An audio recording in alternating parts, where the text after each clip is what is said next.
Did he really say that?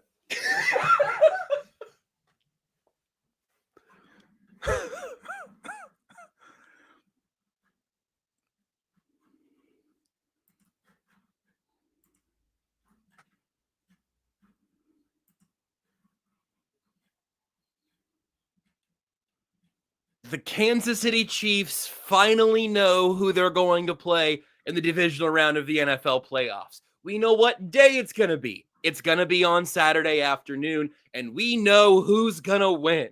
Technically, I guess we don't. That seems like maybe false advertising. It's certainly not betting advice, but we feel pretty good about the Chiefs. Ha!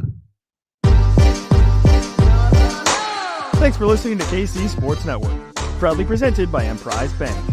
If you're thinking about starting a business or know someone who is, check out Emprise Bank's SBA loans. It's always good to know your options, and they can be your partner in possible.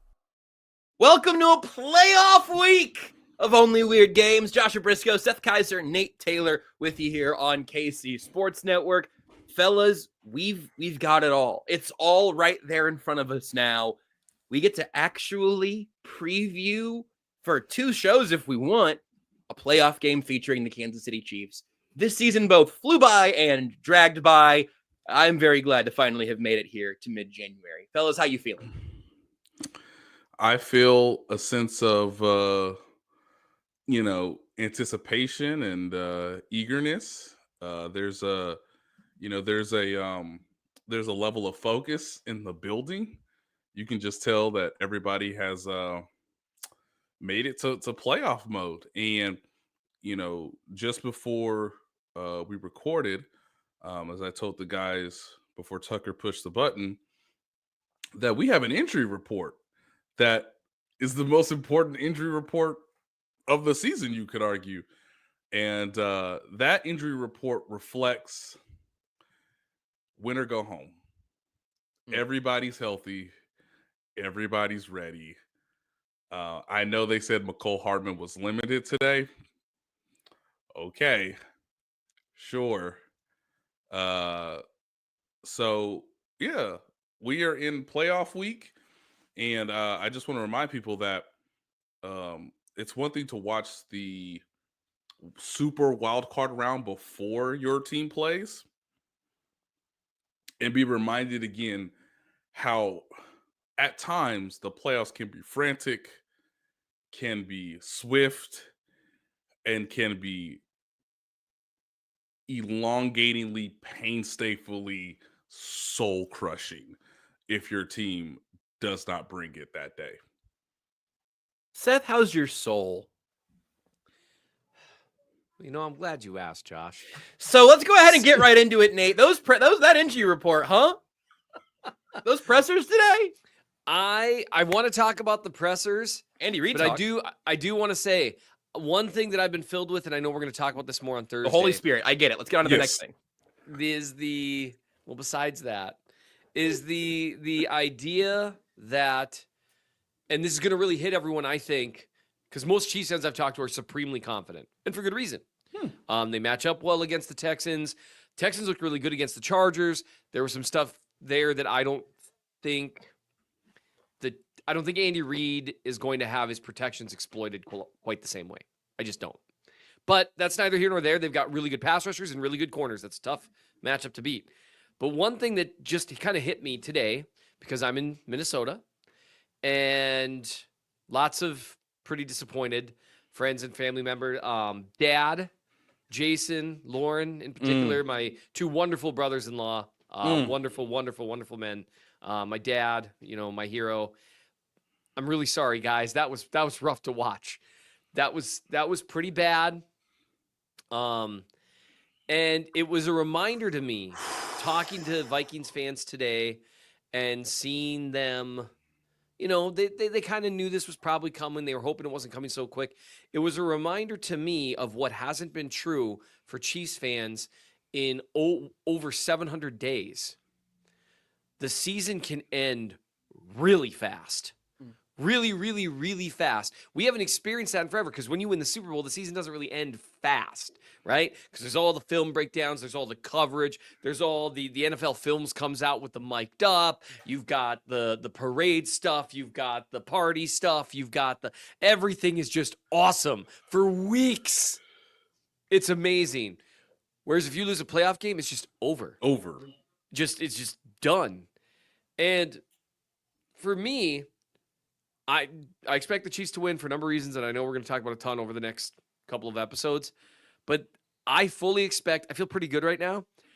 I fully expect when that ball gets kicked off at 3:30 on Saturday, right? 3:30? Yes. Okay. I fully expect for my heart to just boom, like right into my throat until the Chiefs have some sort of lead.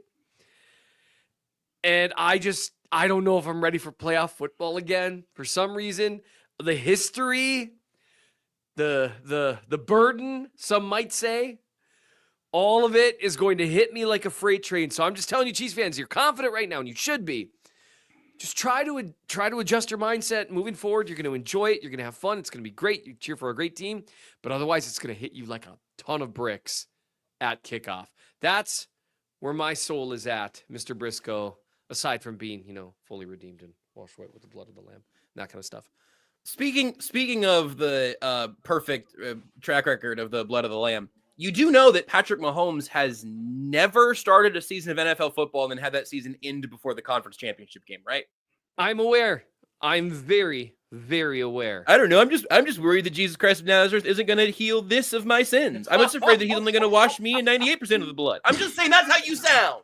I'm just saying that's what you sound. You sound like maybe it's entire sanctification with an asterisk, and I just don't. Are you saying one drop of blood was shed in vain? I didn't expect things to get this Calvinistic this quickly, but I suppose it was always destined to be so. If you've been paying attention, Seth, of course you would believe in predetermination. It's the NFL and the referees. It's all fixed, baby. There you go. Little light theology for your Tuesday afternoon. Let's get into some of the details of it all, because I do want to talk about what we learned today. There were a few things from pressers. As Nate mentioned, the injury report is out. McCole Hardman listed as limited.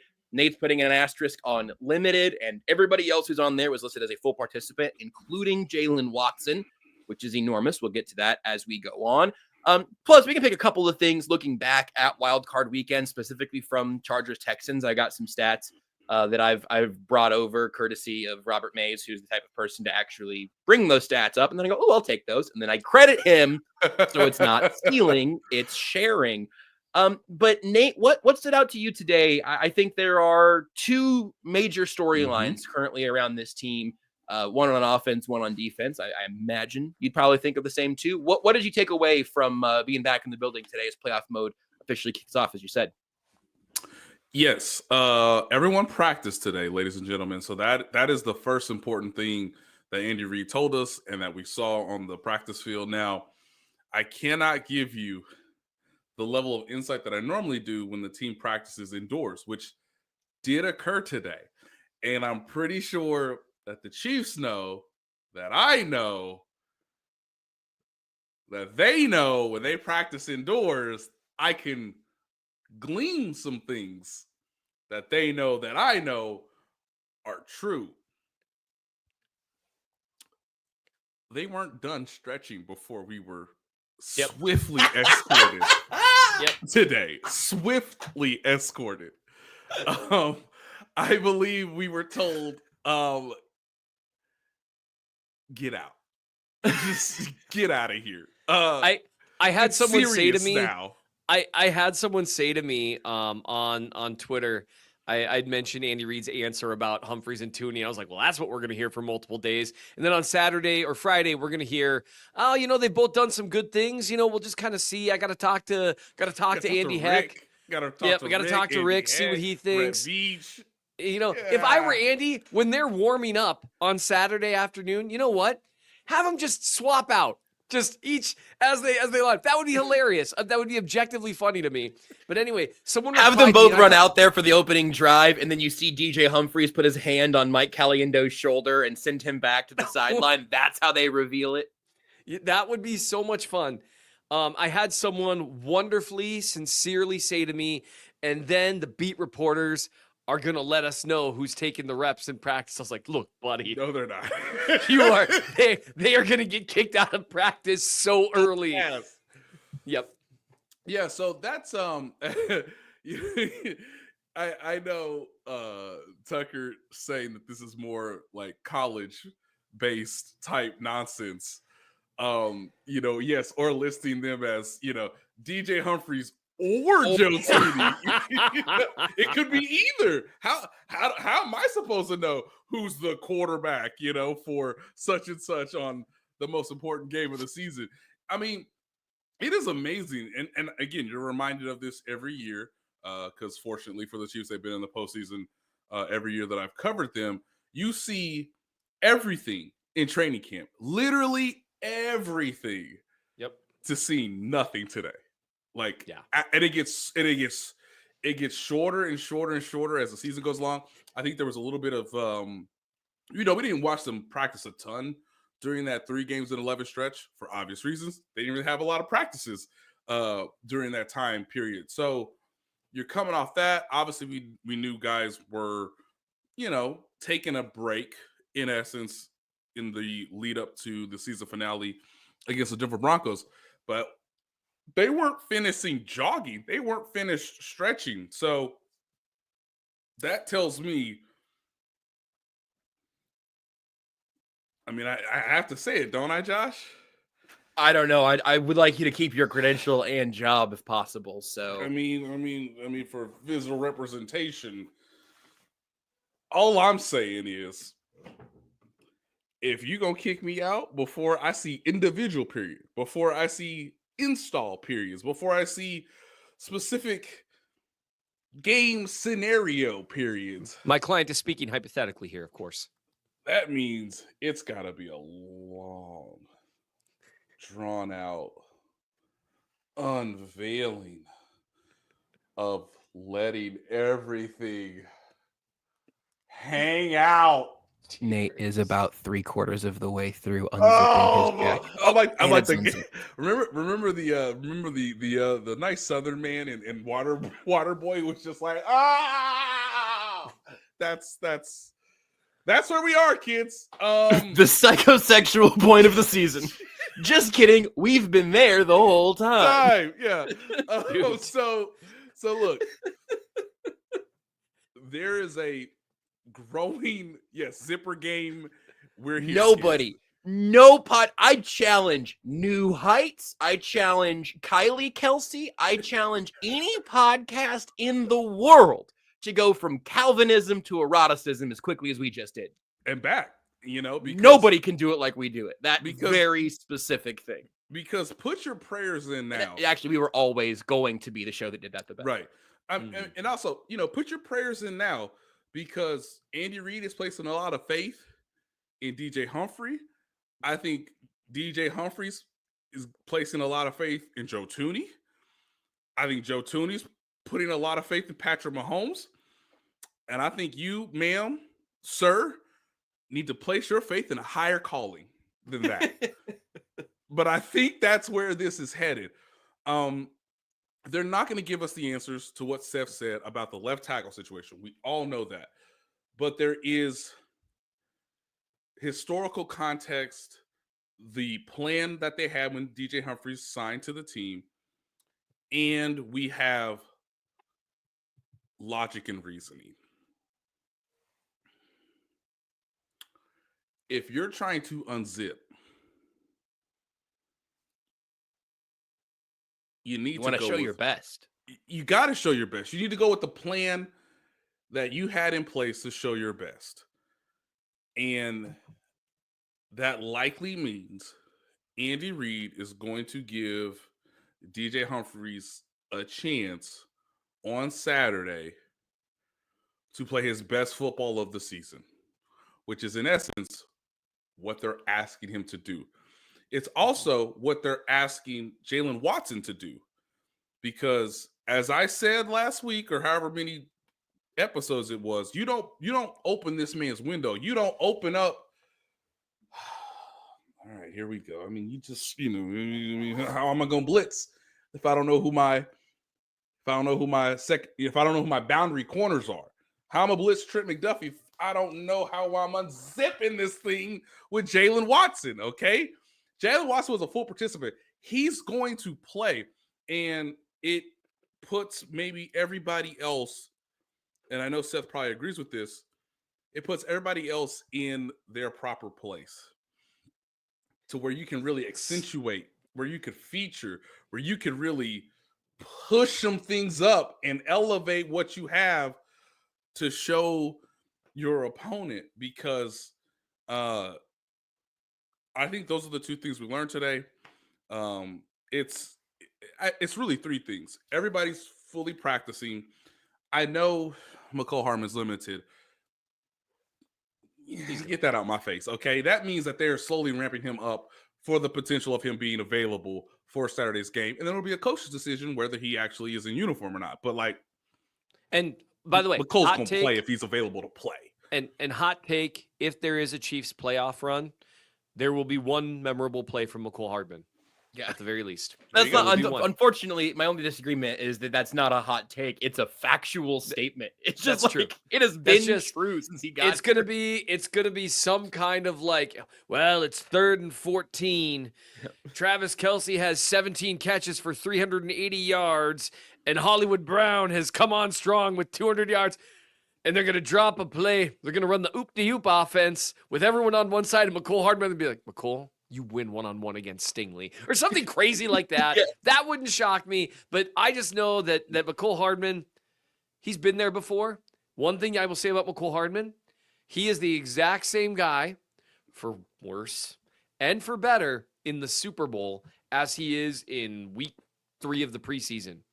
The nerves just don't seem to get him because, and part of that, I don't know how much he is like a gravity of the situation kind of guy, if I'm being perfectly honest. I don't want a lot of gravity of the situation receivers, kickers, corners. Yeah. and he's good with it. You know what I mean? You want guys like that. I want my guys in the trenches to feel the gravity of the situation, but I don't know why. Them you want. But that's with McCole Hardman, he'll end up playing if he can. He's played hurt before.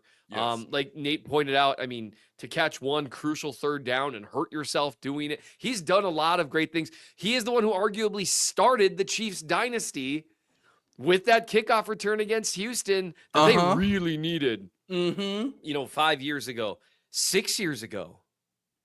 No, 5 years ago. Oh man, that almost whew. In terms of the pressers, the biggest thing, Nate, you hit on it. Jalen Watson, full participant. I'd be surprised if he could play a full game. I just don't know. It just depends on him. Andy Reid did not remove that from the possibilities. If I was hearing it correctly, Josh, like he didn't remove that from the discussion. He just said, I just want to see Jalen this week, which means if you're a full go, you might get the majority of the snaps. When Andy's old school, that if you say you're good to go, his brain immediately forgets that you're hurt. He's like, okay. And that's his thing. It's like, okay, you said you're good to go. So I'm going to assume you're going to suck it up and tough it out, all that stuff. The thing with Watson, because of the position he plays, he could, in theory, the Chiefs are probably in nickel, depending on the opponent, anywhere from 60% to 80% of the snaps. And that's where you got 3 corners on the field. That would be an opportunity to say, hey, here's an easy way to do this. Anytime we got 3 corners, Jalen, you're on the boundary, buddy. And in a weird way, that would be a way for the Chiefs to get better in nickel at corner than they are in their base formations, depending on what they want to do. And it would be a way... And I'm sorry, I'm taking this far field, but it's just, if you can slide Trent McDuffie into the slot sometimes, and you were gonna sneak Nico Collins into the slot to try to get some cheap slant yards, which apparently the Chargers just don't believe in defending the middle of the field. I don't know what they were thinking there, but whatever. That's something you can do. Oh, well, we've got this guy who happens to erase routes like this. Now, Nico Collins is a weird matchup for McDuffie, just on a complete side note. He's 6'4". Yeah. Build-wise and physicality-wise, he's a weird matchup. But he also is a slow burn guy. And I could see McDuffie just lining up at the line of scrimmage and saying, "I'm just not going to let you move." And so but that's a changeup you can do if you have Jalen Watson. If you don't have Jalen Watson, you're running some risks, putting different guys in the slot. I don't know, but that was incredibly good news. I know I ranted about Jalen Watson for like what felt like hours to everyone else, I'm sure, a week or two ago, but that was my biggest takeaway. And I've also never been more sure that DJ Humphries, barring him blowing it this week in practice, is going to get first dibs on that left tackle spot. Now, Josh, when Andy Reid said that he was going to rotate, Joe Thuney and DJ Humphries, how do you translate that? Because that is a unusual word for Andy Reid to say. He never says, "I'm going to rotate guys." So how did you take that? Here's the whole quote from Andy. Yeah, I'm going to see how it goes this week. I'm going to rotate them so it gives us some flexibility there. But I was happy with what Joe and Mike did in there. But I also like what DJ did and some of those snaps that he had. There weren't a lot of them, but the snaps he had against Denver. I think Andy Reid wants to imply those dudes are popping in and out every play, which is not going to be what happens. I think what it might mean is they are going to make a point to get a couple of Thuney Caliendo. Like I don't even know how their practice schedule typically goes, but I could see them wanting to get one, like, air quotes here, series of Caliendo and Thuney together, with Thuney at tackle, obviously, and then spending the majority of it with what they would like to be their first team O-line. But I don't know. I didn't get to see them stretch for 4 to 5 minutes today. So what did I miss? Is there something under the what's your interpretation without getting sniped? That red dot's been behind you. It's been a bookshelf all show. No one's gonna snipe me, guys. All I'm saying is, for him to use that word is pretty rare. Yeah. And I know for D'Amico Ryans, it's like, well, I mean, you have tape. Well, just rotate them. The Houston Texans, against pretty good tackles, roughed up Justin Herbert. Yes. And that was perhaps maybe the most shocking development of that game that you can somewhat carry and translate over to the divisional round based on what we saw last month between these two teams.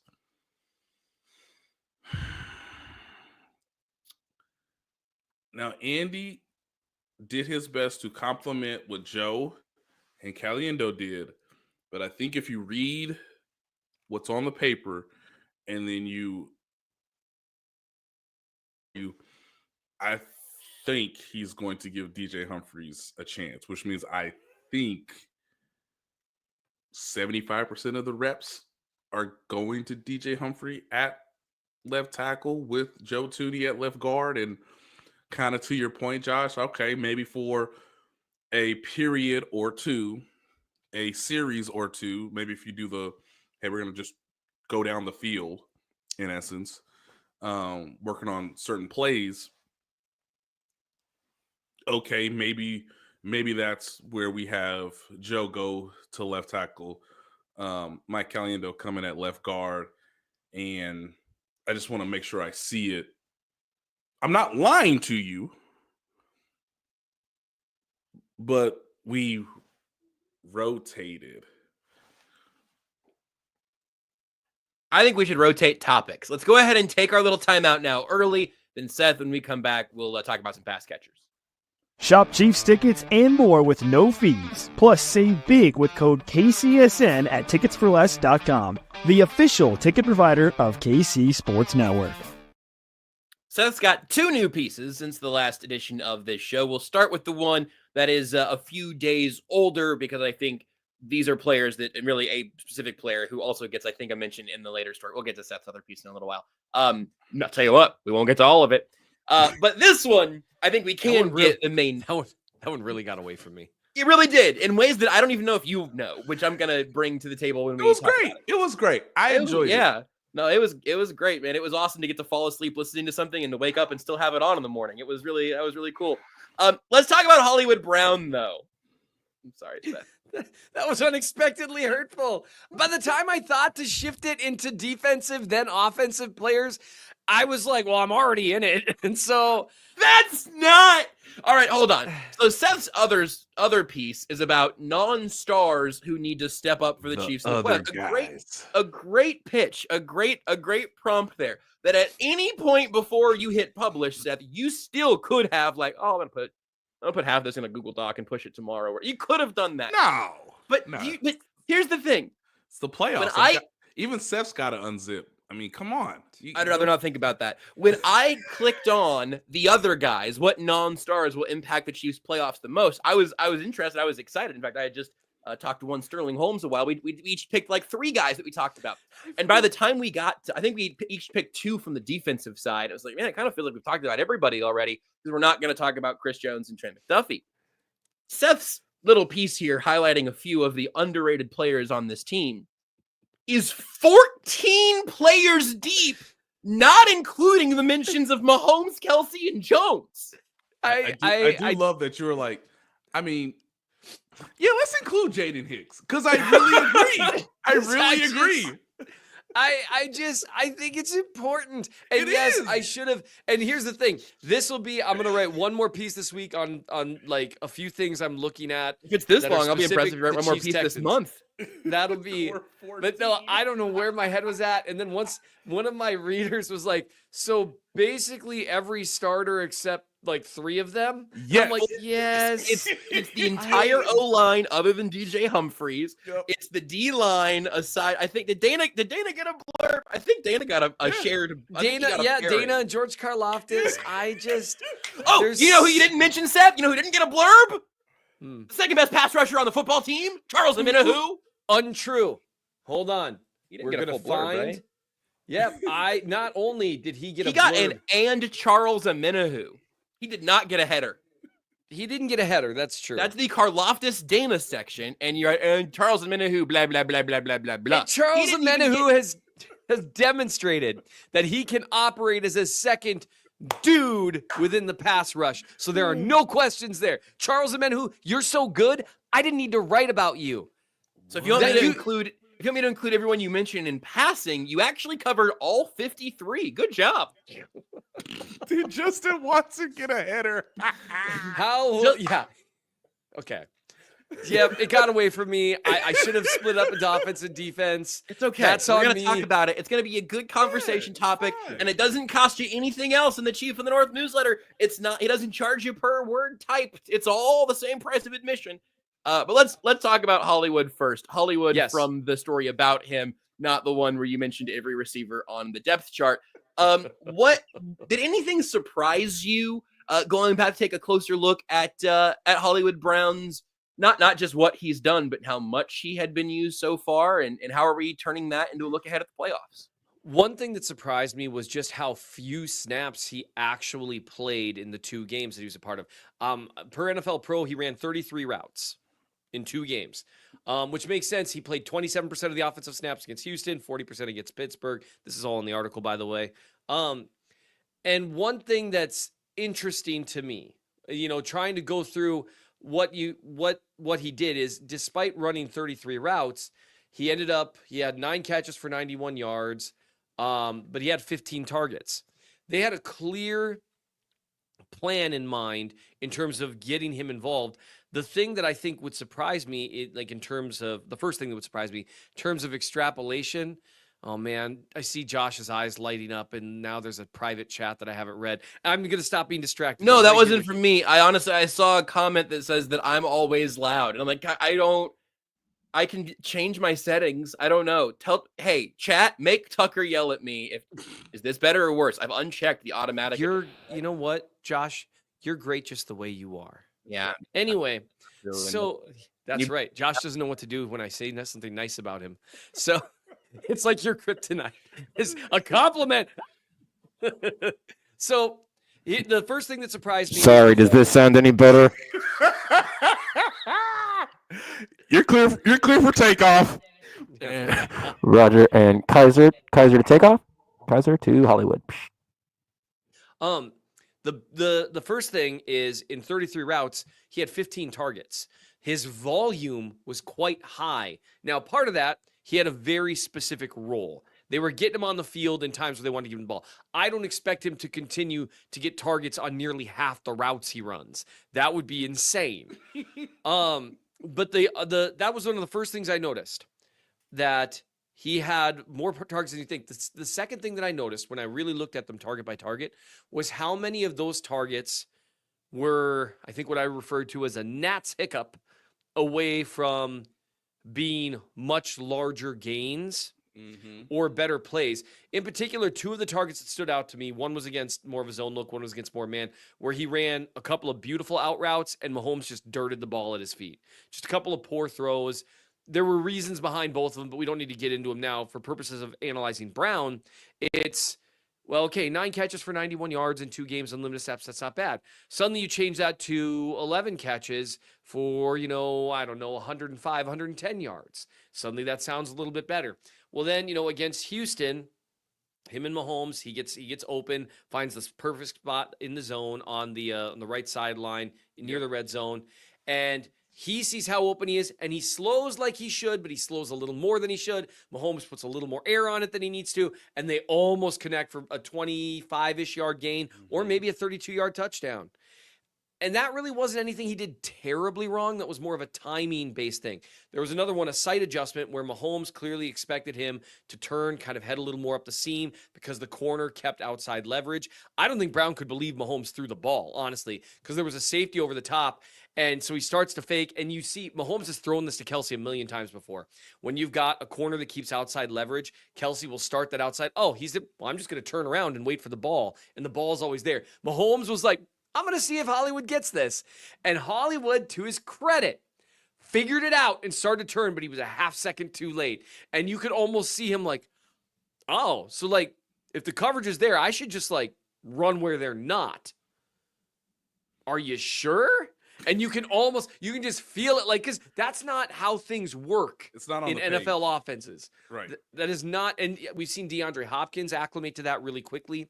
So the overall takeaway with that was he was very close to essentially, especially when you consider the limited snap numbers, to wide receiver 1 production. And that's as they're working him into the offense. Watching that and watching how well he's moving, one of my favorite plays to look at was a simple RPO against the Steelers where he just runs a slant against a zone look. And so he's got to kind of hesitate on his slant just a little bit for a split second. So the linebacker, so he's not running right into the throwing lane that the linebacker would just pick off. So he slows it. Mahomes it looked like something you'd see out of the 2018 through 2020 offense. Yes. Some of the slants there that they would run to Hill or Watkins, because they were so good at hesitating for just a moment, even as they moved in the slant, and getting the ball and exploding down the field. Because Brown catches this about 5 yards off the line of scrimmage, and then boom, he's got 10 more yards. And those slants on RPOs look real different when it's Hollywood Brown running it versus even like a Hopkins or even a Rice, who Rice explodes upfield too.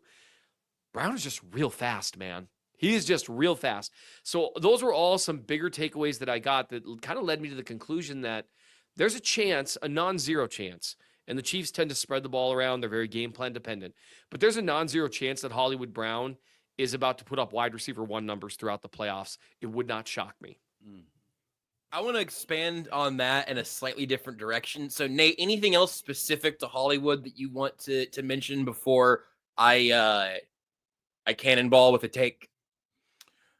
No, everything there is true. I think the best part in this is that, and I know someone in the comments just before, I think it's Brian K, that says, honestly, this is my favorite wide receiver room in the Mahomes era.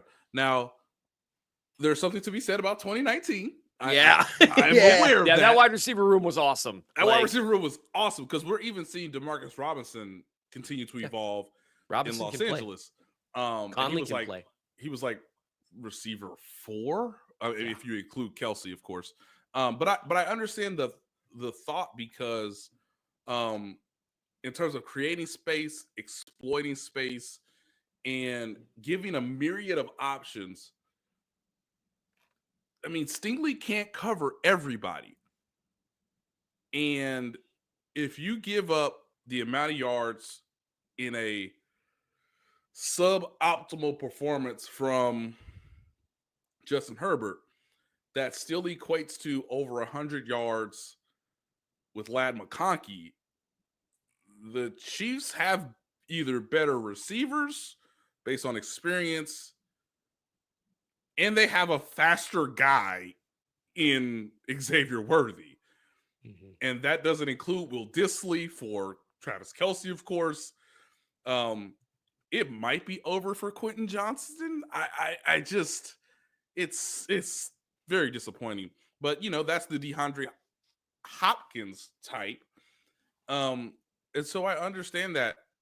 I haven't even mentioned Hollywood Brown, which lets you know that there can be space for him to operate not only in the, I wonder if the deep game will come through, similar to what Seth said earlier about that one shot against the Texans down the sideline that they mistimed. Because there's no telling why that won't be there in Saturday's game. And so from the deep and the intermediate areas, obviously the RPOs that they use to create even more space for Travis Kelce. Yes. If he can get through the first game, or the first half, I should say, on Saturday, there's a chance for Hollywood Brown and Xavier Worthy to really rise in terms of like what their potential is and how much they can maximize and reach it for this postseason run. What is your take, Josh? You've set the diving board for me very, very nicely, because the thing that's kind of baffling to me is that I think the Chiefs have 4 pass catchers, all of whom are their top 4 pass catchers, who all have an argument that they're about to be the one that breaks out. That all 4 of them have a really reasonable argument that they're about to have their best, let's say, 3-game stretch of the season, potentially. Chiefs need to win to be playing in all 3 of those. A real chance for any of those 4 to have the definitive playoffs of Chiefs weapons. And it's not quite 25% for all 4 of them, but it's really close. I think I probably, hear my hesitation, but I think I probably have Hollywood and Kelce on tier 1 because of, and again, go read Seth's story. We talked about Hollywood so much preseason, then had that taken away from us, and now we're here able to talk about what he can do for this offense again. But he is such a hand in glove fit for what they do, for what they need, for what they should be doing, that it's hard for me to do anything other than buy the hype while I have a final chance to buy a little bit more, although I'm still definitely in the red from how much I bought at training camp.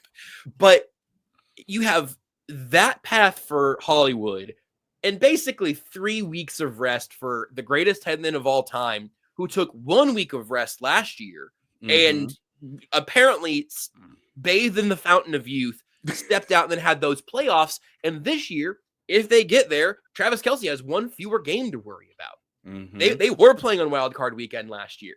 This year, play 2 games in 2 weeks, take another week off, and give me 1 more. And at that point, you have gotten the healthiest, most ideal version you could possibly get from 35-year-old Travis Kelce. Meanwhile, draft pick related or not, DeAndre Hopkins has not gotten the workload of a team that desperately needed DeAndre Hopkins. Xavier Worthy, ramping up throughout his rookie season, has been playing his best football and his most trusted football and his most football in this last act of the regular season. Yep. If the Chiefs had any 2 of those guys, and then Juju Smith-Schuster and Justin Watson and Noah Gray or whatever, I would be trying to figure out, like, okay, can somebody else step up? Or how do these 2 guys in this form, I think 2 of them would make me feel significantly better about the offense than maybe I did at any point in last year's playoffs. And the Chiefs have 4 of them with Rashee Rice on IR. Like, it's a pretty amazing thing that for me is fueling a lot more casual optimism the week before the divisional round than I was anticipating I would have. So you're telling me, I just have to read the comments here, whether it's past Lou, obviously, Lance, Rachel. Shout out to Rachel. Look, man, middle of the field, game's going pretty well. Hey, we might have established, an effective running game. Y'all telling me it's gonna be play action?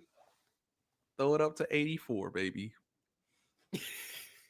And hey, Sorry, 5 of those guys. The Chiefs have 5 of those guys. yeah, no, Justin. People are saying, Justin Watson career game incoming or legacy game incoming. Legacy game, says Rachel. Legacy. And maybe You know when Justin Watson's life gets easier?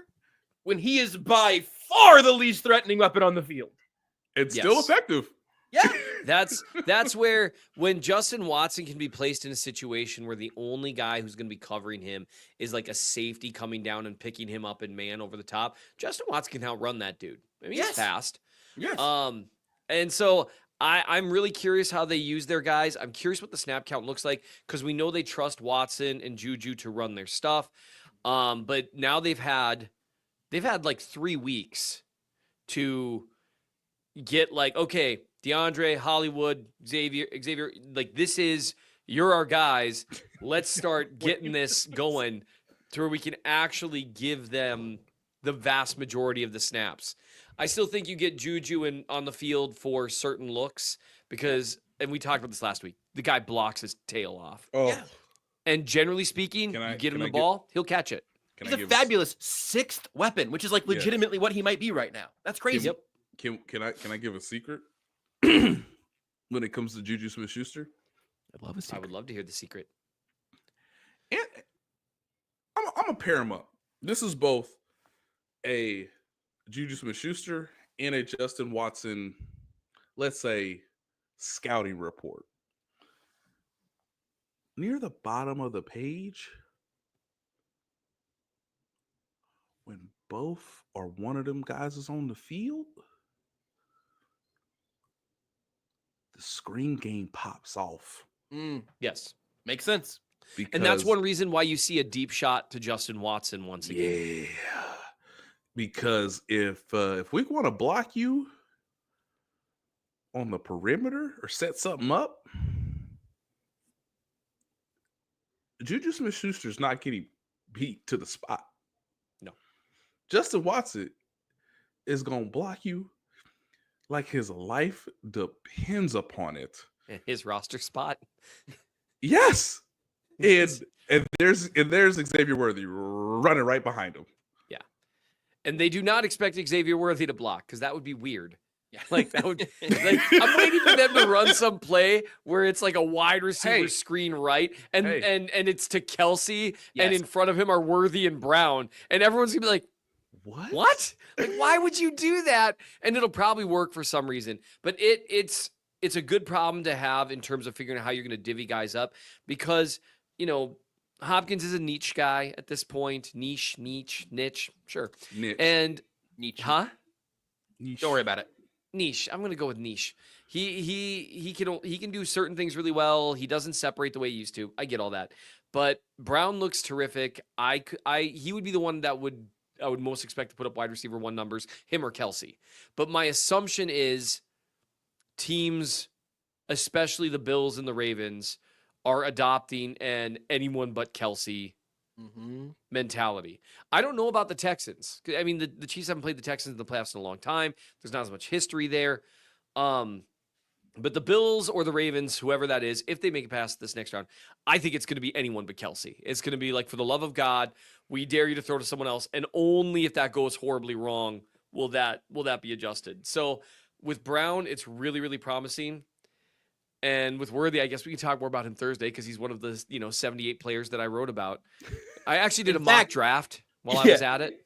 You also ranked every player from Chiefs history and then also predicted future Chiefs. And see, actually what we're going to do here after this show kind of does its usual wrap up, Seth's actually going to stay live until about 4:35 on Thursday. And then we'll give him a water break and then we'll go ahead and just start doing the next episode. So I think, Nate, that all of these weapons for Patrick Mahomes in and of itself will be a lessening of the burden on his shoulders because he will hopefully have open targets and a variety to choose from. But I think you wanted to chat a little bit about how the Chiefs may be able to lighten Patrick Mahomes' burden. I statistically, I'm confident that Seth also wrote about these players. Just Yes. statistically speaking, it's incredibly likely that he did. Actually, I assume we're on the same page, and I think this will work out just fine. Nate, how else should the Chiefs be looking to lighten Patrick Mahomes' burden in a season that has been, well, burdened by the burden? So I just want people to keep in mind that what we watched from Justin Herbert, and again, I know this is relative. Think about this. Justin Herbert, Bo Nix to a degree. Poor Sam Darnold. To a degree, Jordan Love. They couldn't take a break. There was no breaks mentally that they could take. There's not a moment where you could hand the ball off with a lead or with actual production to give you a break, to give you a chance to operate in a functionally sound offense. I know Patrick is incredible coming from behind. Those statistics are absolutely nuts. But I found some statistics, fellas, that I won't say they blew my mind, but it does tend to remind you that you need balance in the right moments at the right spots. Obviously, you need a fourth quarter 4-minute offense that can rely both on the run and the pass, or the pass and the run, depending on your preference. I know that what I'm about to say should really get people to think about what they just saw in a 18-week sample that was really 17 weeks because he didn't play, because he didn't have to, because they got the 1 seed. Are you ready, Josh? I'm ready. I'm thinking. This will be the healthiest, we believe on Saturday, this will be the healthiest point that Isaiah Pacheco and Kareem Hunt will be available and as rested and as healthy as they've been since the two were put together going into Saturday's game. I would advise, if you can, for Matt Nagy, Andy Reid, to use both of those guys to lessen the burden on Patrick Mahomes. Because what I'm about to tell you guys statistically is astronomically nuts. So now I've overpromised and I might underdeliver. Patrick Mahomes has never lost a football game when they've run the ball. Nate, that's not true. It's not true. I need to lower the expectations and now reset them, and here we go. I know the Chiefs have an effective running game despite their circumstances this year, but they finished 29th in the league this season on rushing yards per carry. That includes Kareem Hunt, Isaiah Pacheco, and fullback Carson Steele, because you remember he got a decent amount of touches this year. Yeah, I think it's racist for you to say fullback Carson Steele, but go ahead. That's his position, Josh. They averaged 3.7 yards or less. Such rushing production put a heavy burden on Mahomes to propel the offense. Mahomes had to propel the offense forward. Here we go. This season, Patrick Mahomes accounted for 72.5% of the offensive yards this season. That is the most of any quarterback this season. Wait a minute. More than surefire MVP candidates Lamar Jackson and Josh Allen? You're telling me that Patrick Mahomes did more for his 15-1 team, forget 15-2, than either of those guys did for their teams while winning more games? Yes. Huh. Now pass lose right. Effective really runs valuable. matter. And the Chiefs had plenty of effective runs. Yes. Dog, he generated 72.5% of the offensive yards this season. And if you're asking for context, well, sure, I have it, kids. It's more than Josh Allen. It's more than Lamar Jackson. Lamar is about 68.9. You can say 69 rounding up. Josh Allen is at 68%. I mean, it's an unreasonable burden to ask a quarterback to carry. Yes. And so I appreciate that. My idea for lightening Mahomes' burden, if I'm being real honest, would be to utilize Kareem Hunt as running back 1, utilize Isaiah Pacheco sparingly, but in a few positions to maybe do what he does best, and use Samaje Perine as your third down back, almost exclusively Samaje Perine, because he's really good at it. He's really good at it. I have a hot take that Perine is a better player right now than Jerick McKinnon was his last year with the Chiefs. And McKinnon was beloved. I think there's a chance Perine's another guy that I could see some 7-catch, 90-yard, 2-touchdown performance in the playoffs from him. And he will immediately become a hero for Chiefs fans.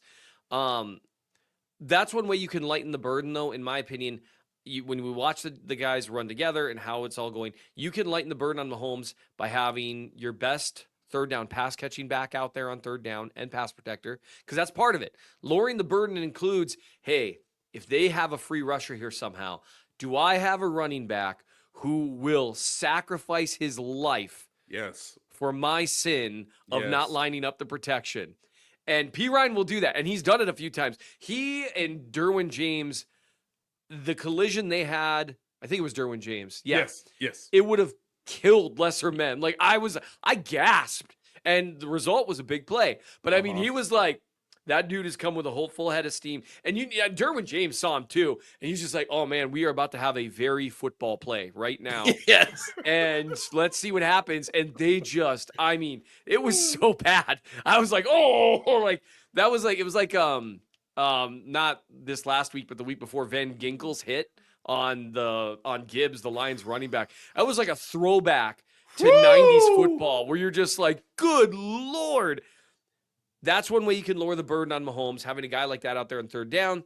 And I think Kareem Hunt has shown he is the most effective of the Chiefs runners, because he's not going to break off any big gains. Try to put Isaiah Pacheco in a position to grab a few of those, because he's more likely to break off a big gain. But you know who's more likely to not have a negative play by far? Kareem Hunt.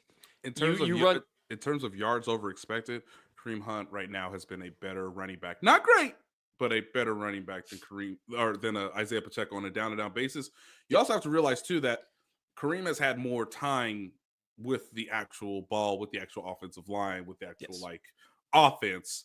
But to your point, much of what worked for Travis Kelce last year, there's some belief in the Chiefs that, like, hey, if we can get this two-headed attack going, it's built on the fact that Isaiah Pacheco coming back as admirably as he did from his, fractured fibula, man, if we could just give him some more rest, we can just get that 1 seed. If he doesn't have to play in week 18, maybe he can have something similar, not the same, but similar to what Travis Kelce offered in the postseason last year, because he got that additional time to rest, to heal up, to watch himself on tape, to understand what are the, and I talked to Isaiah about this, some of the finer details of what he can get better at, maybe even when he doesn't even have the ball in his hands, right? But just like being an extension of the passing game to some extent, if you're for a check down or if you're in the flats, so that the tendencies aren't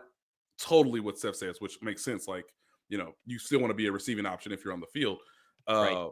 But yeah, in terms of just the raw data this year, Seth's right that it should be Kareem, Pacheco as the changeup, the slider, and then obviously you have Samaje when it's third and save your quarterback's life.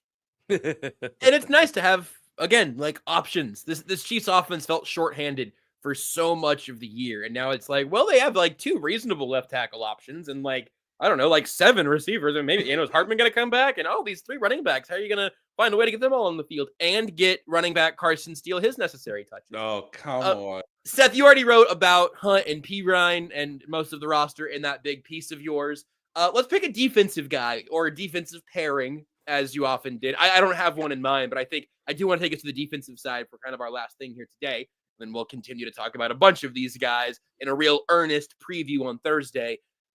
Who's somebody you want to make sure that we at least give a little, maybe it's not a microscope, maybe it's a magnifying glass right now on who? Leo. Let's do it. Let's talk about Ooh. Leo Chanel. Oh yeah, but Leo Chanel, Andrew Tranquil both get headers. So the Chiefs' 2 best linebackers are mentioned in this story. You said it, and you weren't wrong. And so here's the thing. Here's the thing with Leo. He is still, like I wrote about him earlier this year, he's a niche player. He is not a guy that you're going to necessarily have playing off-ball linebacker in certain coverages. That's what Drew is going to do. That's what Nick Bolton's going to do. But here's the thing. There's a reason why Leo was important last year. And he's going to be important again this year. Maybe not as much against the Texans, whose run game has not been good. That's been a big part of the problem the Texans have had, kind of overshadowed by the debacle that was the Chargers offense, was that Houston's offense really gave them as many chances as possible to stay in that game. I mean, just chance after chance. And part of that is their run game. Joe Mixon's a good player, but their run game has not been consistently effective. And one way that the Chiefs last year, against the Bills, it was hit and miss. The Bills had a couple of really grinded out snaps, and that's what they'll try to do this year. You know, they'll bring in a 6 offensive linemen. We'll see how it works against a team like the Ravens. There's things you can do for that, but whatever.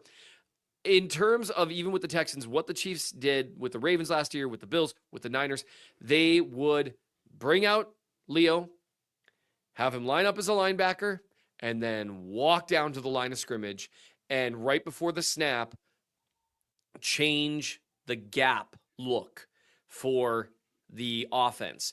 And what I mean by that, most zone-based runs, you're blocking a gap, not a player, right? And power-based runs, and this is you know, this is like not even 101, okay? This is like elementary how it would be explained. Gap and power-based stuff, you are going to be more looking for a double team and you're blocking a guy. But you got to know who your guy is pre-snap. And little things like there was a snap against the Chargers. I used it as an example. They walk him down to the line of scrimmage and the Chargers are running an outside zone the other direction. Because Chanel walks down to that gap, it forces the right tackle, rather than climbing to the next level and blocking him there, he's got to move laterally and reach and block him there. Mm-hmm. And the thing with Leo, he is as strong as a lot of defensive ends. He can hold up, but he also can burst right through that gap, and he pursues really well down the line and finishes strong. That's what he did there for a loss of 2 on what was blocked up well enough on the strong side that it could have been a 5-yard gain. Instead, it was a 2-yard loss. That is going to be huge for the Chiefs defense because in the playoffs, the run game does matter more than it does in the regular season. Pass game is still king. Don't get me wrong. But there's a reason why there's an expression of stop the run, then have some fun. Because the difference between 3rd and 7 and 3rd and 3 or 3rd and 4, massive difference in terms of what you can do with personnel, in terms of what you can do with various blitzes, sim pressures, all that stuff. And nobody knows that better than Spags. And that's why I think Leo, even though he'll only play probably 40, 50% of the snaps again, and that's fine, he's going to be one of the most important players because if he can have strong performances, that will make it really hard for teams, even if they have some successful runs or even quite a few successful runs, it'll make it almost impossible for that to be the basis of their game plan, which is one reason why the Niners have struggled with that's why they struggled with the Chiefs in the Super Bowl. Outside of some incredible plays, a few trick plays and stuff, they could not consistently, to borrow an overused adage, establish the run because eventually oh man, we had a couple successful runs. We even got a first down or 2 and oh no, 2-yard loss. And now it's 2nd and 12, and you really can't run the ball again for fear of getting stuffed. Or even if you get like a 4-yard gain, unlike on first down, that's no longer a positive because now it's 3rd and 8. That's one reason why that's one reason why Leo is the first guy that I would name. Jake Dennis, no, not Jake Dennis, Cody Glenn Barnhart. This monologue almost as long as the Chief in the North piece. So nothing's as long as that Chief of the North piece. War and Peace wasn't as long as that was. Like I think the internet no longer has any storage room. Substack is charging Seth more than he's charging you now. So you're telling me an offense that, likes to get to the edge, likes to be in condensed formations, likes Condensed. likes to challenge your cornerbacks at the line of scrimmage. No, guys, don't do that. Listen, Texans, don't do that. I just Bobby, you better be on it this week, boy. You better be. I'm talking to Bobby Slowik. You better be ready, because the man hasn't blitzed in 4 weeks. Spags is twitchy. He is like first play. You better come like, with you it, ever heard Bobby. of Engage 11? Have you? It's a thing. It's a real thing. Honestly, that would better be scare the ready. quarterback so badly that I don't even know if the ball would come out. Like, I'm very excited to see what happens with that. That's a really good call. But anyway, yeah, Leo's my guy. Who's your guy, Josh? Of all the Chiefs roster that I listed, who did you like the most out of the guys that you mentioned? I thought it was weird that you had Jackie Battle on there, but I do think that his contributions to Chiefs history should be appreciated for what they were. I'm sorry. You mentioned is Mike Maslowski has a big chance to turn the tide. 2023 Chiefs win the Super Bowl if Mike Maslowski doesn't get hurt, and we will talk about that this offseason. I think we have before, but I will prove it definitively. Anyway. I don't know, man. He's a little undersized, and he only has the one eye. Mike Maslowski would have forced Peyton Manning into one punt.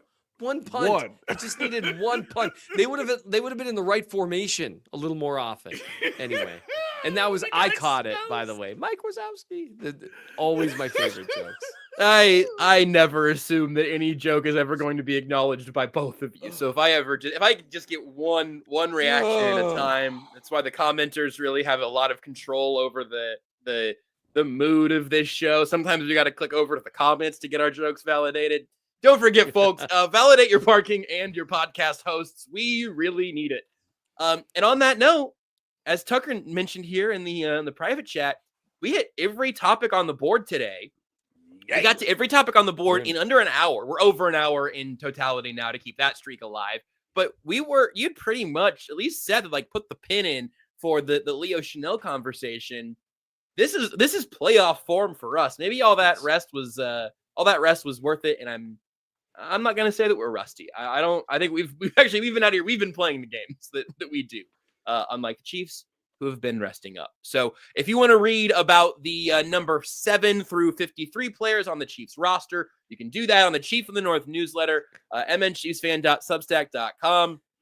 Please throw Seth a couple of bucks. He wrote that story for an average of 0.3 cents an hour. Might be thinking like 3 cents. No. Fractions of cents. It was. God, this is long. It's like I traveled back in time to write for a certain publication that's now owned by the New York Times. Well, I mean, I can't. Huh? Who? What?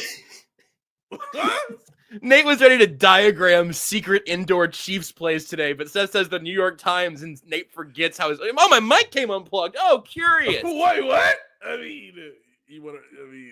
Yeah, drink that Kool-Aid, Nate. Drink that Kool-Aid out of that branded mug of yours. So delicious. Here we go, kids. Now I know y'all looking for some updates, okay? I know we might, as of this moment, be in a bit of a raise competition between the Jets and the Titans for the services of Mike Bergonzi. I have a suggestion. Don't work for the Jets. But he's from there. Or near there. Seth, do the glasses thing. We're doing the glasses thing. Hey, Steve.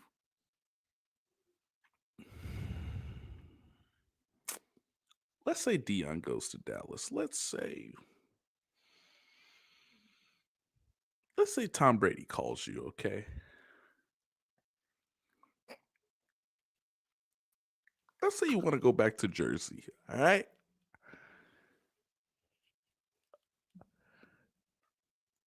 You cannot work with Trent Baalke. Trent Baalke cannot work with you. It's time to start giving ultimatums. Okay, you want a competent coach down in Chicago? No.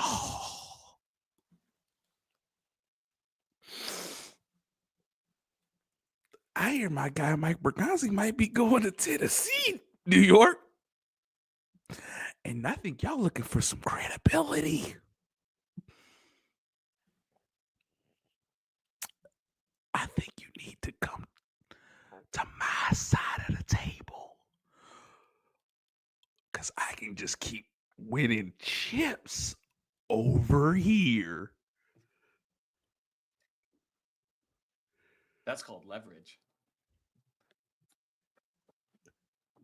If the Jets get Steve Spagnuolo, I will storm MetLife Field.